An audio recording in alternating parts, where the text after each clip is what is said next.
So guys, ito gagamitin ko na yung binili kong Brazilian hair botox. And tignan nyo naman yung hair ko. May dry na talaga siya.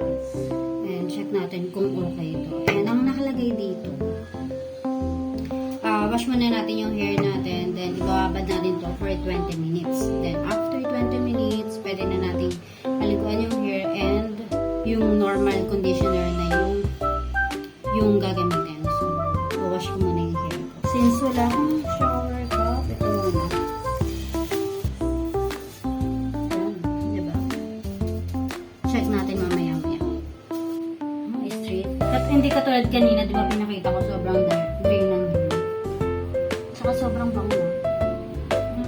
Baksak na baksak yung hair ko. So yun lang guys, sa mga gustong bumili ng Brazilian hair bottles, so check na lang sa yellow basket.